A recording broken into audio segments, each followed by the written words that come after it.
Krishna ke bare mein kuch paun. Jodi ama prati sneha thake shabakha tobe Krishna betirikto na gaibaya. Chaitanya Mahaprabhu said.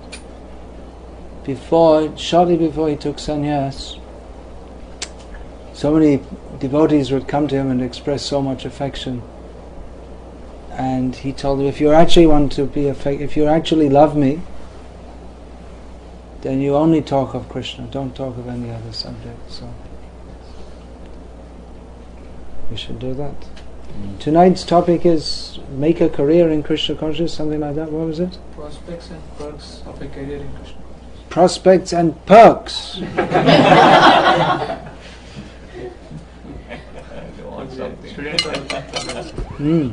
What are the perks? What are you going to get? What is in it for me? Alright, let's talk about it. What are the prospects and perks of a career in Krishna consciousness? Well, as I've stated in one of the books that I've written, I have here called Brahmachari in Krishna consciousness.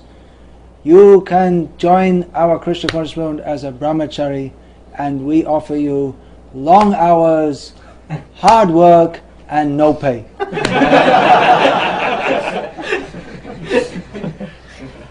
So sign up here. Who will come? Why should anyone come?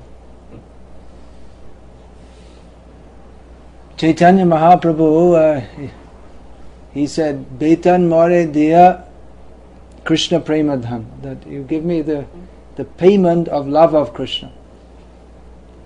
This is the payment. There's no payment actually. The idea of perks, the very idea of perks is just the opposite to bhakti, because bhakti means I am Krishna's, like a slave.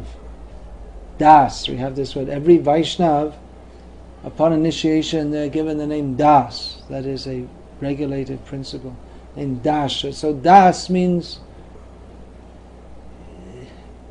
the English concept of slave, not exactly, but more or less. It means a menial servant.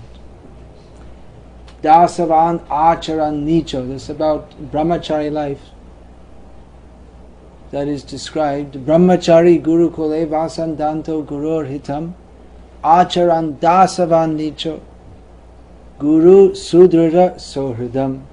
That a brahmachari lives in the gurukul under the care of the guru, and he behaves as acharan dasavan nichaha, as a menial servant, with an attitude of firm friendship towards the guru. That means acting for the guru's interest also. It means to give up self-interest. We've often heard this in spiritual circles, that we should give up the ego, the sense of aham, I. So this is affected by considering aham Krishna dasa. I am Krishna's. I am the servant of Krishna. This idea to be a servant is not very much laudable in traditional Indian culture. No one wants to be a servant. The idea, you'll see, even someone, they're running their own, they have some little pan shop, something like this.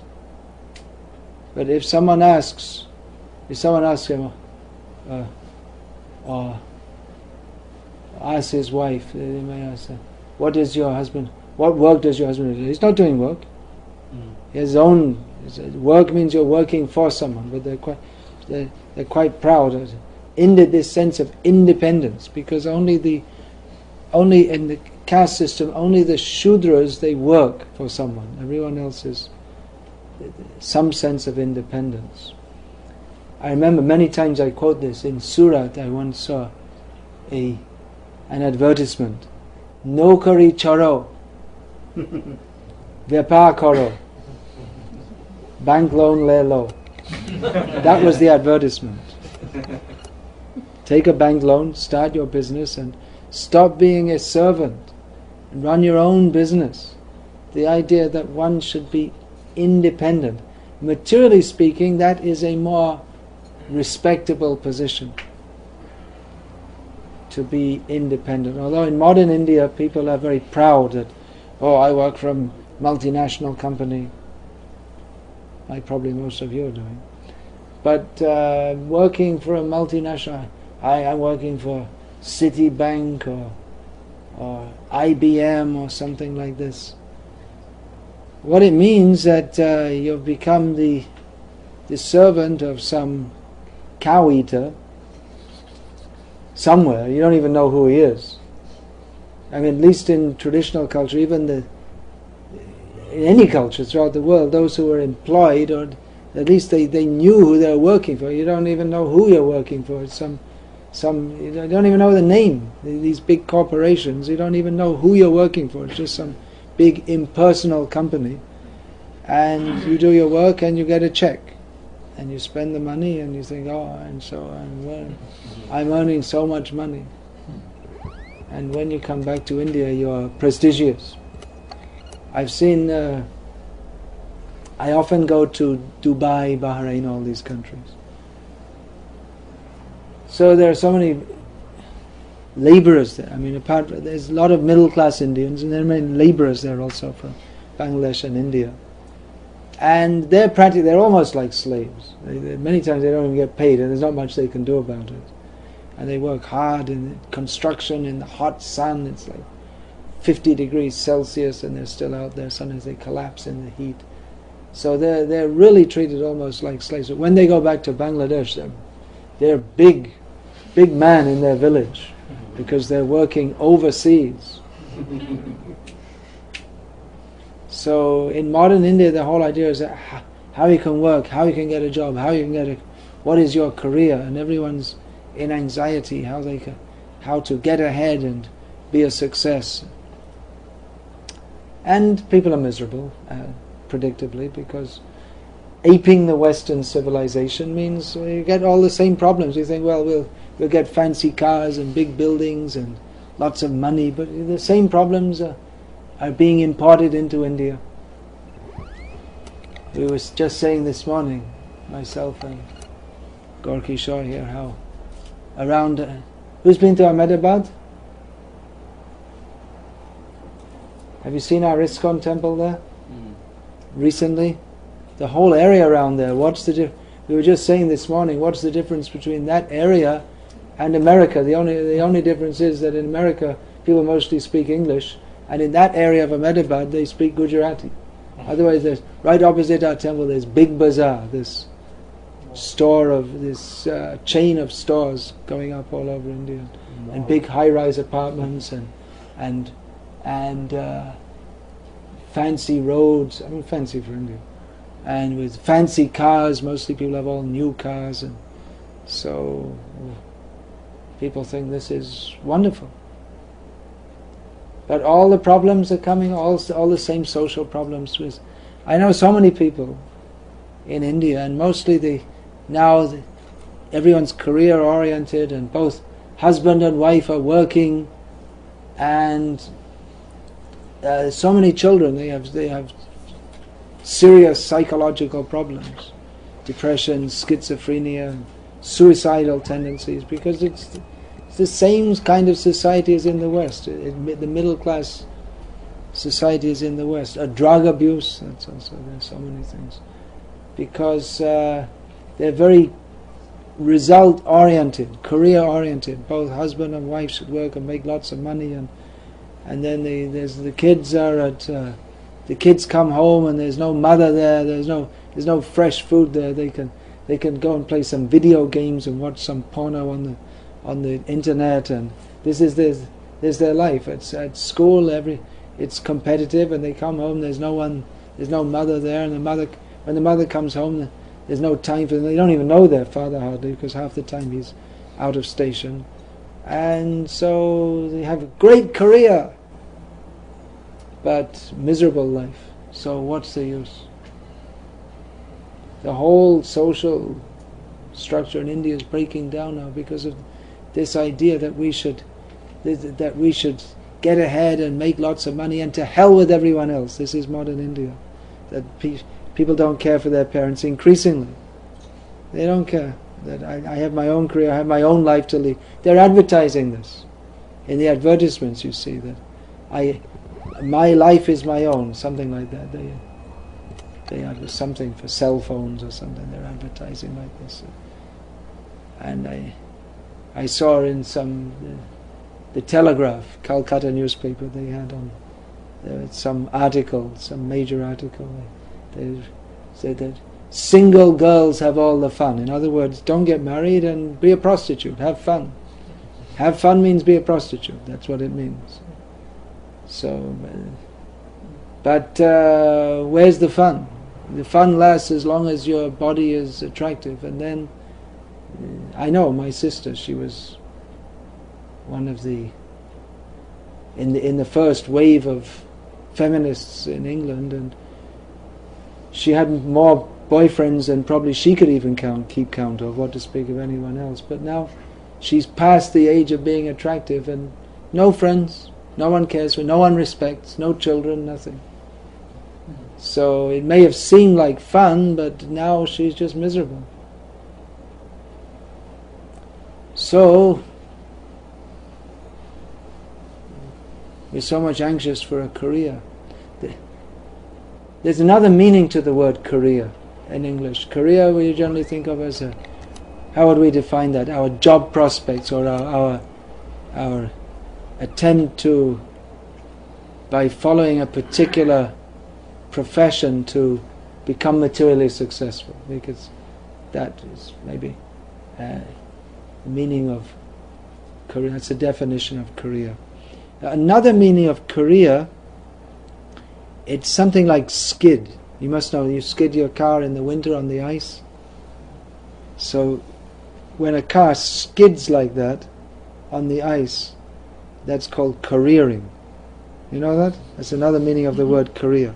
It's out of control and you're trying to get it in control. And if you don't get it in control, then you'll be in the newspaper tomorrow morning.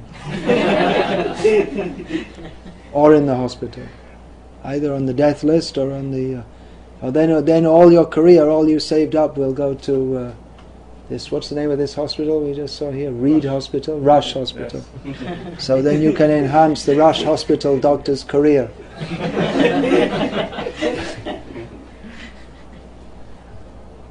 So that's another meaning of the word career, to skid out of control. And so you might just get it under control, but you might just not also. So actually the whole of material life is a career in the second sense. We're trying to get on top of it, isn't it? We're trying to get in control of our lives. But there are other forces working which make... Because everyone else is trying to have a career, and a career means being in competition with others. So everyone else below you, your present peers, and above you, it's like constant competition. Though you have workplace ethics of being polite and respectful, but the modern man has mastered the technique of talking very nicely and smiling and sticking the knife deep into your back. This is going on. So we're all careering from body to body to body. This is material life. Now we might be, if we work very hard and we get the breaks, we might have a very successful career as a businessman or a software engineer, or that's the most popular thing, a doctor or something like that. And in your next life you might be a very successful monkey. Successful monkey means he's the one who can go like this and the other monkeys run away. That's a successful monkey. Or a successful dog means when people see him they turn around the other way and he's good at barking. Or you can be a successful worm in stool.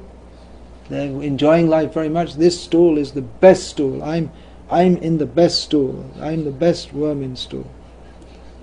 So everyone's thinking like that. Ishvara ham bhogi, siddho ham balavan sukhi. I am the controller. In this piece of stool, I am the greatest worm, and no worm can say anything to me. I am the controller. I am the bhogi. I am the enjoyer. Siddhoham. Everything about my life is perfect. I am stool. I am simply enjoying. Balavan. No one can shift me from my position. I am sukhi. Who can be more successful and happy than me? We may be laughing, but this is your future. This is the future of every jiva in the material world. We have that saying, from hero to zero. Or Aaj ka Raja, Kal ka Kutta. That's the way it is. That means today's king is tomorrow's dog. Just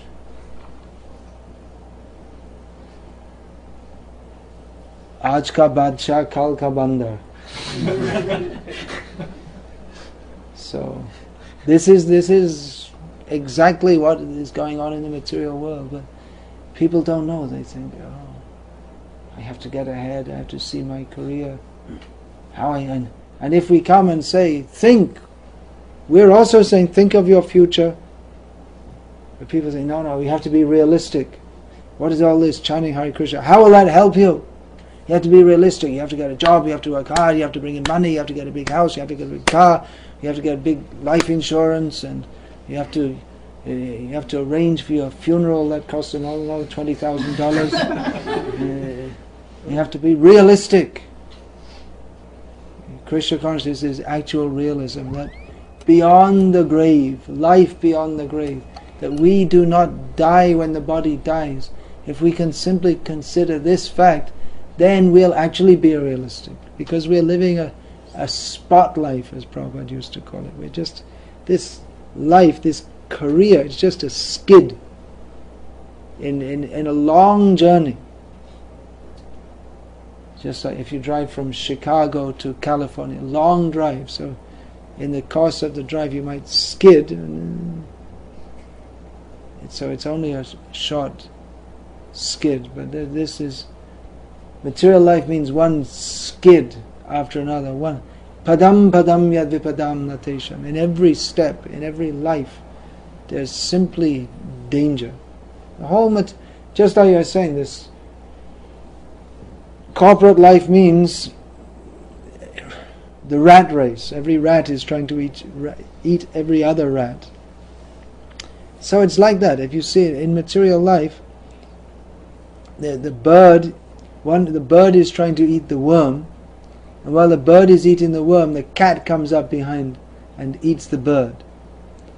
And while the cat is chasing after the bird, behind the dog is coming to chase the cat. So like this, in material life, every creature, jivo jivasya jivanam, one is eating another, one is consuming another. It's a nasty world. And we read about and we see on TV Iraq and New Orleans and 9/11 and all this, and we think, oh, that's so horrible. Hope it doesn't happen to me. It will happen, definitely will happen, either by explosion or by flooding, or definitely we're all going to have to die and go on to another career. So Krishna consciousness means to be sane. Anyone who is not Krishna conscious can be understood to be insane, because they are apaswarta parayana. Swarta. Everyone should be interested in swart. What is my self-interest? But we should know what is our actual self-interest. Our self-interest is not to become a badshah in this life and a bandar in the next. That's not our self-interest. Actually, badshah in this life means bandar in this life also. Just jumping like a monkey. That's all. We think I'm so important. I'm the leader here. I'm so great. But it's the same consciousness as a dog or a monkey. I shall be very big. I shall be very great. So Krishna consciousness means to become sane, to understand actually who we are. What is our self-interest? If we don't know what is our actual self-interest, then we must be apaswartha parayana, which means attached to that which is contrary to our own self-interest. So the first thing we should ascertain in a career, when you want to go for a career, first of all, there's this Kavi saying, start with the goal in mind. You heard that? Kavi's out of fashion now, but we learned all this in ISKCON about 10, 15 years ago. Start with the goal in mind. So what is our goal? You want to be a doctor? Okay, then you have to study science and study hard, because you don't become a doctor just by singing a few cinema songs. You have to study hard and get good grades, and after many years of slogging away and studying, if you've got enough up here, then you can become a doctor. Of course you have to pay the fees. Usually you have to have willing parents who are willing to pay the bills also, at least in India. In this country, the kids pay for themselves mostly, isn't it? Get loans. They take loans and then they spend 20 years paying it back. And then they can finally buy $1 million apartment or something. Some little $1 million pigeonhole overlooking Lake Michigan. But it's not just any pigeonhole, but it's $1 million pigeonhole. And they had to work damn hard to get it. And it's on the 100th floor, so if life gets too miserable, there's an easy solution.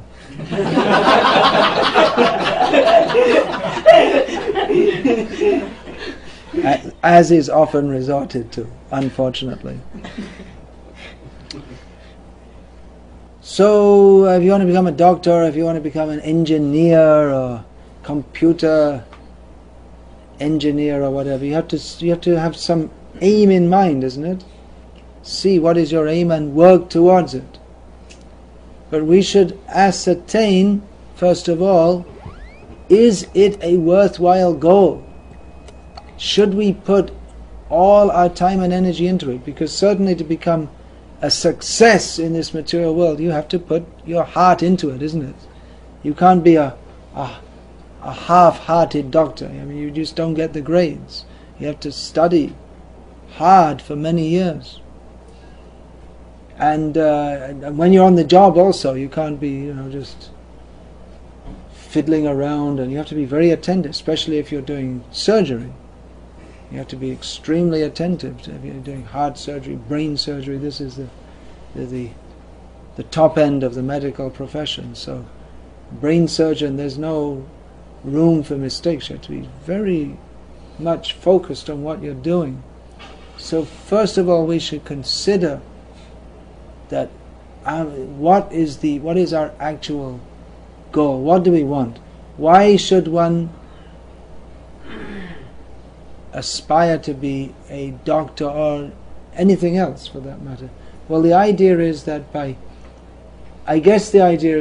doing so you get plenty of money, and it's prestigious also. These two things, isn't it? And then when you have money and prestige, then you can get married, and then you have children, and then you're happy. That's the idea, isn't it? And you can have, and with money you can have all the perks, that word is there, that go with it, such as a nice car to sit in the traffic jam in, and nice apartment, and you can buy your wife expensive saris, or she probably won't want saris, but mini skirts or something like that, or whatever they want to wear. Or she'll buy them for you, maybe, because she has a more successful career. She'll buy you the clothes. So the idea is that you have money, and then you can do what you can buy so many things with it. And the idea is that this will bring happiness. However, if we analyze, we can see that America is the land of the greenback, and there's plenty of them.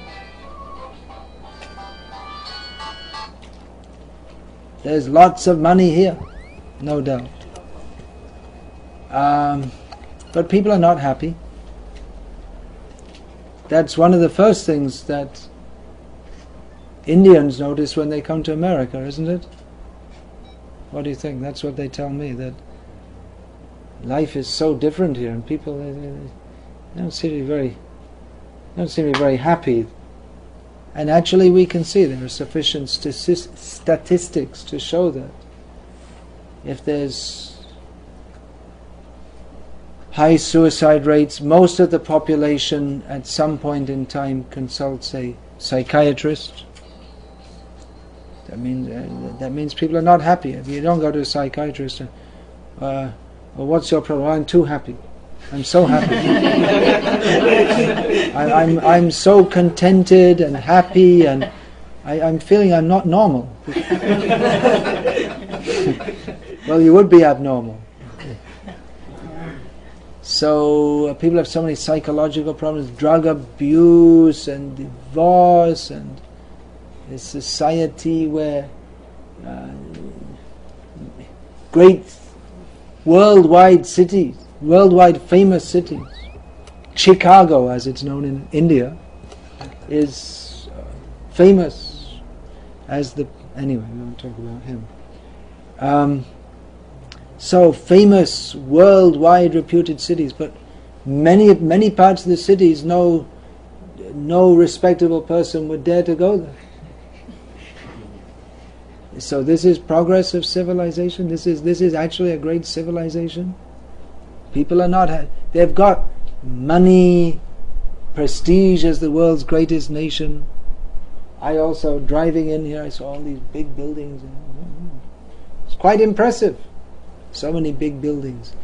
Big buildings inhabited by people with no peace of mind. And as Lord Krishna says in Bhagavad Gita, that ashantasya kutas sukham, where is the happiness for one who has no shanti? Is not possible. So we should consider, what actually are we doing? There's one saying in Sanskritam, Gadala lekagnyai. It means the sheep's way of thinking. The sheep, of course, you don't see sheep much in the cities in India, but in Hyderabad you see. They have, even next to the Secunderabad station, I saw sometimes keeping them. Mostly in the rocky areas of MP, AP, and of course in Himalayas, you see people keeping sheep. So it's well known, if you push one sheep through a gate, then all the others will automatically follow, without thinking. Even there's butchers standing on the other side waiting to capture, they'll all go without thinking. So like that, we're simply following. Everyone is simply, oh yes, we should get lots of money and prestige, and there's a feeling that this should make us happy, isn't it? Because if you have a nice car compared to one on which the Ranjit was saying that I was commenting on his car there in Prabhupada village, and he said, the main colour is Dolby. This kind of when the paint gets scratched, you put some spray on it to cover it. So then that's the main. If that's the main colour on your car, you can understand you're not materially successful. So you can. The feeling is that it would be better. I have this broken down old car. If I had a new car, that would make me more happy. Or I'm living in this miserable little house where all the plumbing is broken and the heating system doesn't work properly, and it's a bad neighborhood. If I would move to a better neighborhood, I'd be happy. So getting material acquisitions, it certainly makes life more comfortable. If we have a house in a good area, what is called a respectable area, and the the plumbing works and the heating system works and there's a nice lawn and a nice garden, well, that would certainly be better than living in a broken down old tenement. But it doesn't bring to the peace and satisfaction to the core of the heart. That's why we find that even people who have got everything going for them, they've got money, they've got prestige, they've got nice house, nice position, respected within the community, they're also not, internally they're not satisfied at all. That's why it's common in America that people, even they're driving along and even someone makes a little infringement or they just drive in and why should they do that? Why should they be so frustrated that they can kill anyone for such a small thing? Doesn't it mean they're extremely frustrated? So what is the use of this whole society? First we should consider, what is our goal of life? And we should consider that this materialistic society, for all its apparent progress, has failed to deliver to human society what it actually needs. Human society is organized so that we can get roti kapra makan, these basic necessities, food, clothing and shelter. But human needs are more than that, and America is the epitome of that. America is the evidence of that. That, as is stated in the Bible, man cannot live by bread alone. We need more, because we are more. We are not simply the body. If simply bodily necessities, fulfilling them, was enough to satisfy human beings, then Americans should be satisfied, but they're not. Or you may say mental and intellectual satisfaction should be there, but for that there's also no shortage of computer games, TV and books and magazines on every subject imaginable and even unimaginable. They've invented so many things. But still people are not satisfied. This suggests that Indriyani prani ahur, indriyebhyo parang manaha, manasastu para buddhe, yo buddhe paratastu saha. As Lord Krishna states in Bhagavad Gita, that there are the senses, but beyond the senses, above the senses is the mind. Above the mind is the intelligence, and above even the intelligence is the soul. So lack of knowledge of the soul means we don't actually know who we are. Our highest need is unfulfilled. Therefore, even though the needs of the body, mind and intelligence are filled not only to full but to surplus, there's too much. There's too much facility for enjoyment. But still people are dissatisfied, highly dissatisfied, because the needs of the soul are not fulfilled. So Kriya in Krishna consciousness means to understand what is the actual goal of life. That simply fulfilling the needs of the body, mind and intellect, that is not the goal of life. Rather, we should understand that we have no intrinsic connection with America or India or this body or anything in this material world, that our intrinsic connection is with Krishna, and that in this human form of life, this is particularly meant for re-establishing the connection with Krishna by the process of bhakti yoga, and this should be the goal of our life. And side by side with that, as Lord Krishna states in Bhagavad Gita, that Sharira yatra pichate na prasidhya de karmanaha. That everyone should do some work, because without doing work no one can maintain the body. But one should work to live and not live to work. One should work to live.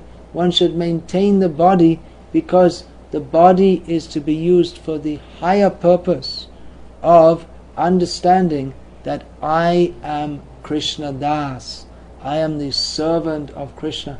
I'm meant to serve Krishna. I'm not meant to serve this body or even my family or my country. All these, we may think I am a great servant of my country, but our position in this country will not remain. We have to leave, we have to die. Even this country, this will not stay. Everything in the material world will be destroyed in due course of time. But our eternal relationship is with Krishna, the Supreme Personality of Godhead. Loving relationship with Him, which in this material world we try to have a career with the idea that we'll have family and we'll be satisfied like that, but this is described in Srimad Bhagavatam as asat sainya. We resort to family members and fellow countrymen with the idea that they will protect us, but they cannot protect us. At the time of death, we leave with our karma phal. And what is our consciousness at the time of death? Yang yang vapi smaran bhavam tyajante kalevaram tantame vaita kontaya sada tad bhava bhavitaha. Everyone should know this verse. What is the import of this verse? That according to our consciousness, at the time of death, we get another body. Or if our consciousness is fully Krishna conscious, that I am Krishna's. I am not a product of this material world. I am not American, I am not Indian. I am Krishna's servant. Then we go to Krishna. This is the perfection of Krishna conscious career. The materialistic career, we simply try to make ourselves big, but in Krishna conscious we understand Krishna alone, He is big. I am intrinsically His servant. I am small by nature. And the attempt to make myself big is an attempt to imitate Krishna. That means it is simply a manifestation of foolishness, because we can never be anywhere near as big as Krishna.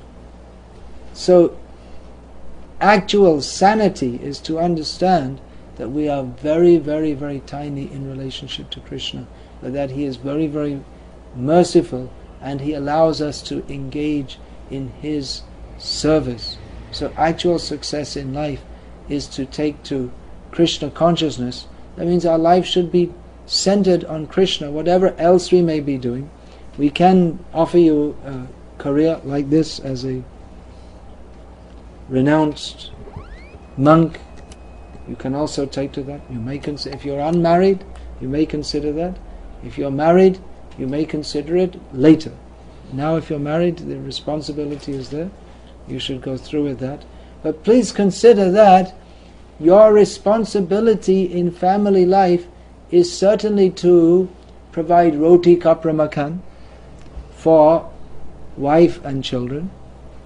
But over and above that, your responsibility is, as described by Lord Rishabhdev, Namochi adya samapeta mrityam guru nasasyat sajano nasasyat janani pitata nasasyat janani nasasyat devang natatsyan na pating nasasyan namochi adya samapeta mrityam.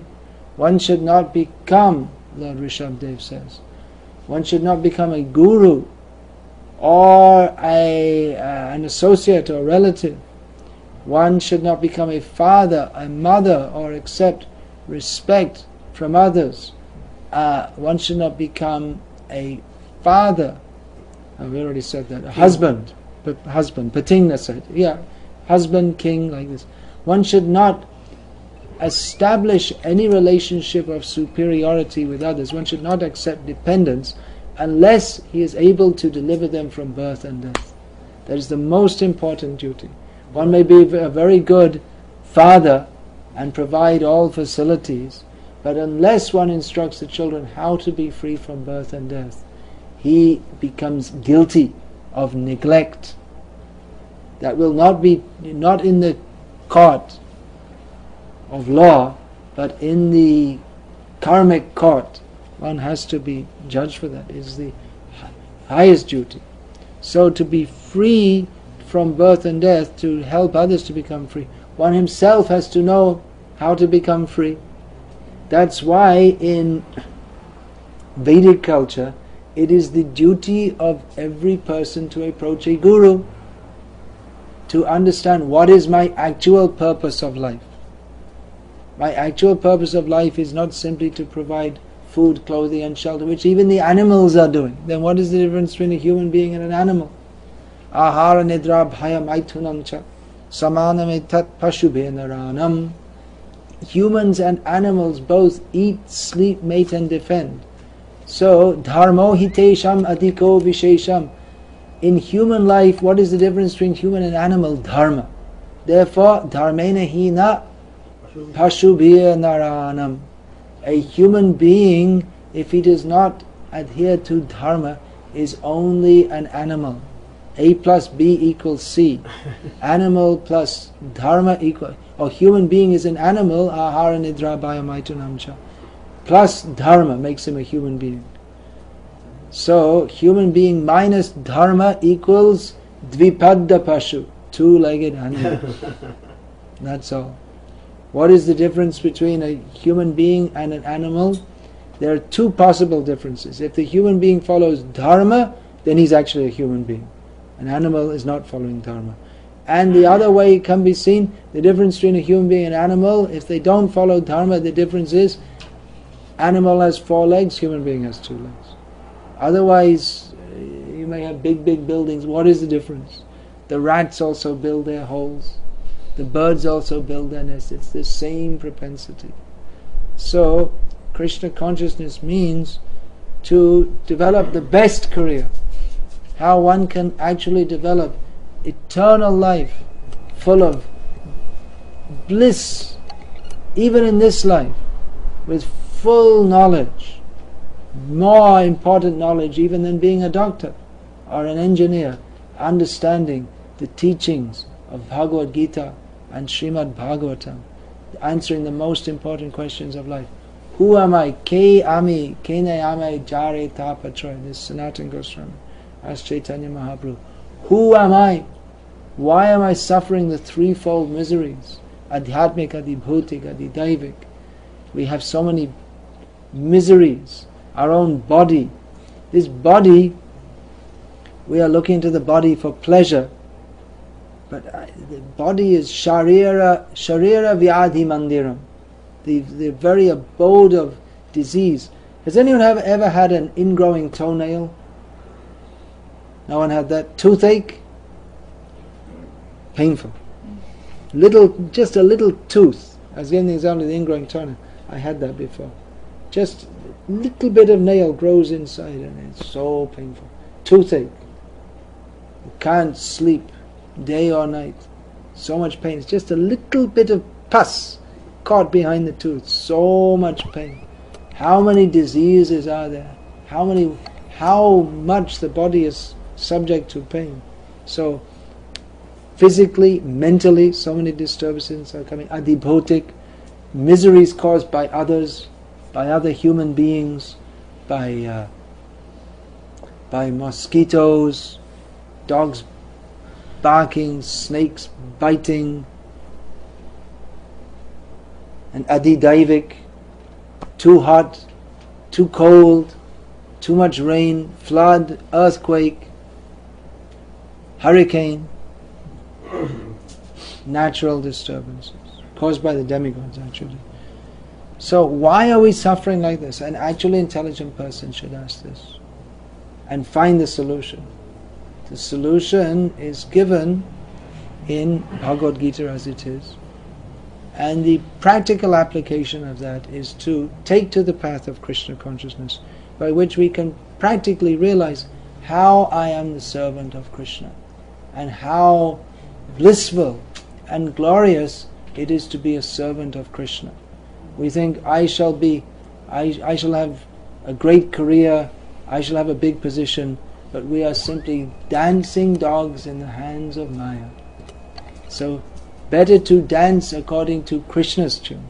Ekale Ishvara Krishna, our sab bhritta, jare joiche nache tare toiche kare nritya. Krishna is the only Supreme Lord, and everyone else is His servant. And according to the way He pulls the strings, that way everyone is dancing. So better get in line with Krishna's dance and be happy in this life. Whether one is a doctor, an engineer, a panwala, or whatever one is, one should always remember Krishna. That is the essence of all advice. That remembrance of Krishna comes by chanting His names, by taking prasadam offered to Krishna, by associating with His devotees, by studying Bhagavad Gita as it is, and in this life, centering one's life on Krishna. It's very simple, very practical, it works. It's not simply some pie in the sky, but it's a process that has worked since time immemorial, and it's working even now. So, why not take it up? We have plenty of vacancies. Unlimited opportunities. How far can you go? You've come from India to America. There's a lot further to go. Beyond the heavenly planets, beyond Brahmaloka, beyond the Viraja river, beyond even Vaikuntha, to the land of Golok Vrindavan, where there are the pastimes of Radha and Krishna going on eternally. So the aim of a devotee is to be the humble servant of Radha and Krishna, stringing garlands for them, collecting forest flowers, arranging the bowers for them to meet. This is the goal of a devotee, simply to be a humble servant in the blissful pastimes of Sri Sri Radha and Krishna, not to be a big monkey in this material world. Hare Krishna. Any question about this? Anyone like to know more about the career prospects? We're still waiting for the perks. The perks is love of Krishna. If we're thinking, what's in it for me, then we have the wrong attitude. What's going on here? Now recording. Yes, bhakti means to stop thinking, what's in it for me, and think, how can I serve Krishna? And actually our self-interest is fulfilled by that. As long as we're thinking, aham mameti, I, me and mine, we're always frustrated. But as soon as we start to think, I am meant for serving Krishna, then immediately we lose all anxiety, because we know Krishna is protecting me. We have no anxiety. But we see, Maharaj, that many take, but very few go over to the other side. Very few cross over to the other side. Well, we don't see, because we're still on this side. Yes, there are struggles in Krishna consciousness. Maya is very strong, there's no doubt. But if we remain faithful on the path, then certainly Krishna will help us. It's up to us, just like how many brain surgeons are there? Not many. If you want to be a brain surgeon, you've got to be serious about it. And if you want to be Krishna conscious, you've got to be serious about it. But the wonderful thing is that in Krishna consciousness, that even if we try and we're not fully successful, that is for our eternal benefit. Neha bikramanashasti pratyavayana vidyate swavamapyasya dharmasya trayate mahato bhayat. In this endeavor there is no loss. We don't lose anything. If we don't become fully Krishna conscious in this life, then we don't lose anything. We carry it on to the next life. And by taking to Krishna consciousness, we're saved from the most dangerous fear of entering animal life. So that's the perks, if you like. Does everyone have Bhagavad Gita as it is? Anyone doesn't have? Please take it. You'll have to give some donation, but whatever it is. But if you don't have it, you please should have it, because this is the most important book that everyone should read. Everyone's read it all? Who's read it all through? You all reading? I have a question about that. The last sloka, Sarvadharman Parityajya, that is usually considered as the ultimate solution in Sri Vaishnava philosophy. Charam Shlok. Charma Shloka. We call it Charma Shloka. Yeah. But some of my friends who are very good devotees of the ISKCON movement, they seem to tell me that there is something beyond Charma Shloka. Ha ha ha. And Love beyond they have not surrender. been able to give me a convincing answer for that. Yes, well, Chaitanya Mahaprabhu's teachings begin where Krishna's teachings in Bhagavad Gita leave off. That's actually the introduction. Chaitanya Mahaprabhu taught Prem Purushartha, that the actual, the real need of every person is to develop prem, love for Krishna. So Sarvadhaman Parittaja, that is required. Prapatti. Probably that's what it's called, yeah. But just let's see what Krishna says here. Sarvadhaman Parittaja Mamekam Sharanam Raja Ahang Twang Sarva Papa. We're not supposed to say it. In our tradition we can. So there's Moksha Yeshami. I will free you from all sinful reactions. Now just see, it's like Krishna's offering perks. But on the platform of pure love, one doesn't ask anything from Krishna. For eternal service. Yes, you surrender to... He himself says you can ask me for eternal service. You surrender to me, yes. But Krishna's offering that I will free you from all sinful reactions. But on the platform of pure love, one is prepared even to apparently commit sinful activities for the sake of satisfying Krishna.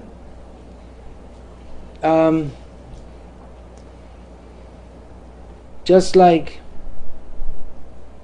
for instance, some in the Madhva Sampradaya, they have a very, what we consider to be a very strange conception, that Baladev is a jiva who, by his punya, became the brother of Krishna, but because he accepted service from Krishna as an elder brother, he became sinful. Very strange conception. Definitely strange in my way. Yeah. Now, the gopis, they are the topmost devotees. That was demonstrated when Narad Muni once asked Krishna that, who are your topmost devotees? How can I understand who your topmost devotees? And Krishna told you go to my different devotees and tell I have a headache, and what's the cure? You take the dust from the devotee's feet, put on my head. So he went to Brahma, and how is Krishna? He's very sick with a headache, how can he be cured? Can I take the dust from him? No. So that's very sinful. If anyone was to walk into the temple and touch their feet to the head of the deity, that would be considered extremely sinful. And Narad said to the gopis, don't you know you have to go to hell? They said, well, go to hell, but Krishna should be relieved. So that is the platform of pure love, where there's only that for the sake of Krishna's slight happiness, I am prepared myself to personally suffer in millions and millions of lifetimes. So that could be said to be implicit in this shlok, but it's not fully developed as Chaitanya Mahaprabhu has described. We have that there also in your tradition. Tirumangayalva, apparently performing sinful activities, but for the sake of the Lord. So that was fully expressed by Chaitanya Mahaprabhu. Love beyond surrender. Actually, when we've gone through Bhagavad Gita, then we have to study Srimad Bhagavatam, in which it's said at the beginning, Dharma projita kaitava atra, that here all kinds of cheating religion are rejected. So Srimad Bhagavatam points to that prem beyond the thought of Krishna being the Supreme Lord. That is the Srimad Bhagavatam especially points to the Vraja Bhakti, the Vrajavasis, how they love Krishna without considering him as God, but they are, in this material world we are under the Mahamaya potency, by which we think aham mameti, I, me and mine. But in Vrajavas, the inhabitants of Vrindavan, they think that they're also in Maya, in the sense that they don't consider. To be free from Maya means to understand Krishna as the Supreme Personality of Godhead. But even higher than that conception is the Vrajvasis, who consider Krishna as lover, friend, child, because their love is so intense that even if they know he's Bhagavan, but that he's Bhagavan doesn't seem very important to them, because their love for him is so intense. Just like Mother Yashoda saw within the mouth of Krishna all the universes, and then she thought, oh, maybe he's Bhagavan. And then Krishna started crying, and Mother Yashoda thought, oh, I have to feed him milk. So this is Yogamaya, this intensity of love. This actually, Srila Bhaktivinoda Thakur, one of our great acharyas, has stated that the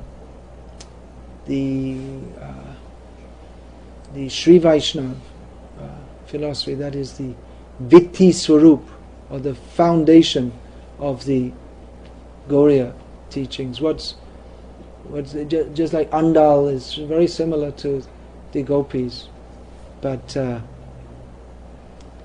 that we can say that Chaitanya Mahaprabhu, it's described about him, Anarpita chiring chirat karunya avatirno kalo samapiyatum unatajvala rasa swabhakti shriyam, that he has appeared to give that which was not given for a very long time before, means not since the last day of Brahma. Out of his great mercy he has given in Kali Yuga, when people are most disqualified. And what is that? Unatajvala rasa. There's this rasa that we find in the Upanishads, raso vaisaha, that he is full of rasa. So Bhagavan means Aishvaryasya samagrasya viryasya yashashasya jnana vairagya yaschaiva shandang bhaga itingena. Bhagavan means full of all opulences, all riches, all wealth, Aishvaryasya, all power, all fame, all beauty, all knowledge, and all renunciation. So he is the supreme great. But over and beyond that, raso vaisaha. Rasa means that wonderful expression that comes from the interchange of love. So to Bhagavan, being great is not to him, himself personally, his greatness, he's not so much concerned about it, but he's more concerned with the love of his devotees. So this feature from our side of the Viraja Nadi, we have to see, oh, he's very great, I'm very small, I should serve him. But then, crossing beyond that, if we actually think that I am Krishna's, what does he want more than anything? Then even his one name, Stava Priya, he likes to be praised by the Vedic stutis and stavas. But even more, if Mother Yashoda chastises him, that's more pleasing to him, because that is love beyond consideration of greatness. Just like, to give a mundane example, the president of the country no doubt enjoys being praised, although he probably isn't praised that much nowadays. But that's the perks of the position, that you're supposed to. It's prestigious, and so people. Well, there's respect. They have to respect the position. So to be in the position of Bhagavan is to be highly respected. But he, after some time, when you're respected, oh, you're so great, this, that, and the other, he may enjoy more to go home, and his wife says, well, you're always late and you're never home, you're always rushing off to these meetings, why don't you spend more time? And it's an expression, because it's said with love, even though she's nagging him, he actually enjoys that. Just like the example, the kings of old, they used to keep jesters. in their court whose job was to publicly make fun of the king, because just like in Bengal, there's famous this Gopal Band. Prabhupada used to tell the story. So one time, because in the court it's always very grave and Maharaj ki jai ho and all this kind of thing. So the king would keep a jester.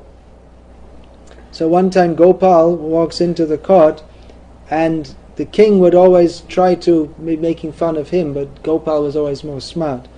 So the Gopal came to the court, and the king saw him, and the king said, "Hey Gopal, what's the difference between you and an ass?" And Gopal, he walked towards the king. 1, 2, 3, 4, 5. He said 5 steps.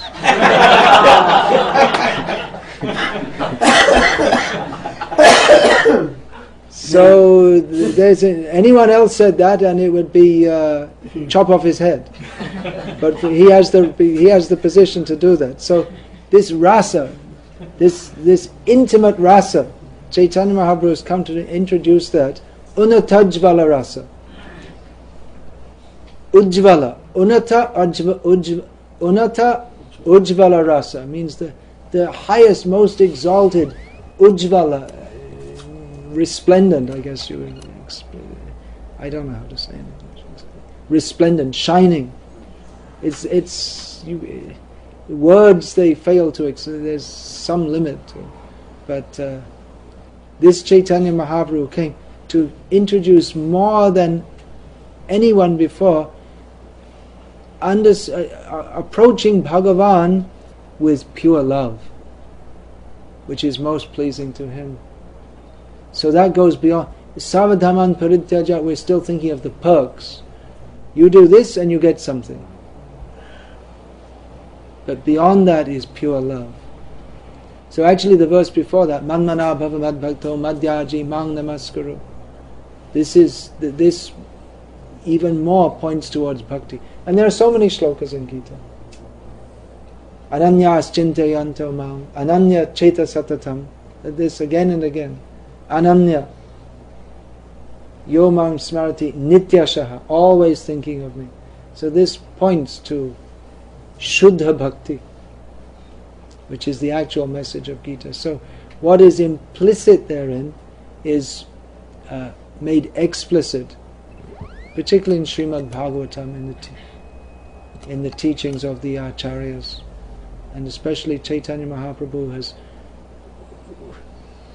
whatever the great Acharyas have taught, he has brought that to its culmination. And if you like to follow Sri Vaishnava path, that's very nice. We're not saying don't. There are very few people in this world who are following that. Of course, it's difficult to follow in the old traditional way, especially if you're living in America or in a modern Indian city, where you're supposed to do puja for. Well, it depends. If you're a Brahmana, you're supposed to do puja for a few hours every day, but who's doing that? Sri Vaishnava, this has gone down now. It's gone down. 40 Yeah. minutes a day. There's some very, very sweet devotees I know from Sri Rangam, young men, and they're reciting the Divya Prabandhams with such faith, but they're computer engineers and they're unhappy. We don't want to do this, we just want to stay in Sri Rangam and serve the Lord, but circumstances are such that we have sisters to be married and this and that, and what can we do? So therefore Chaitanya Mahaprabhu, as well as giving Unatajvala Rasa, has given the means Hare Nama, Hare Nama, Hare Nama eva kevalam, Kalo Nasjeva, Nasjeva, Nasjeva Gatir Anyata. In this Kali Yuga, we can't follow all the principles as previously. It's not possible. But by Harinam, everything is complete. So that's practical. You can be a Sri Vaishnava and a Gauriya Vaishnava also. There are many like that. I have a question. In Gita, you are explaining about the Sarvadharma Parityaja. Yeah, Krishna explains. Krishna, yeah. And you mentioned about one of the Bhagavata verses, Kaitava. Dharma, yeah. Projita Kaitava. Dharma Projita And Kaitava. another Rishabdev's explanation. Yeah, of there are that. so many. What's the difference between dharmas explained here? And seems to be. Well, yeah, dharma, that's a very big topic. Even what is dharma? But basically here, when Krishna says Savadhaman Parittaja, that means Dehagata dharma. Dharma in relationship with the body. I am Brahmana, Kshatriya. As Chaitanya Mahaprabhu said, that Nahang Vipro Nacha Narapati Nahi Napi Vaishno Na Shudra. I'm not a Brahman, Kshatriya, Vaishya, I'm not Brahmachari, I'm not Grihastha, Vanaprastha, Sannyasi, but Gopi Bhatur Padakamalaya Dasudasa Anudasa. I'm the servant of Krishna, who is the master of the gopis. It means to come to a spiritual identity.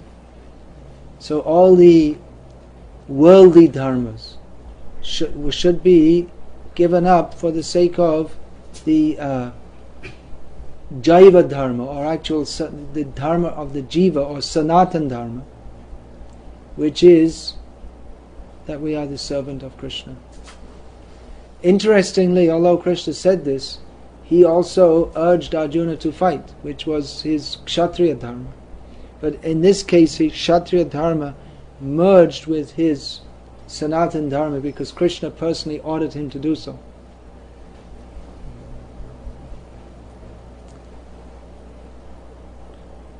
So in the words Dharma Projita Kaitava, what dharma are they implying there then? Means worldly dharmas. Worldly dharma.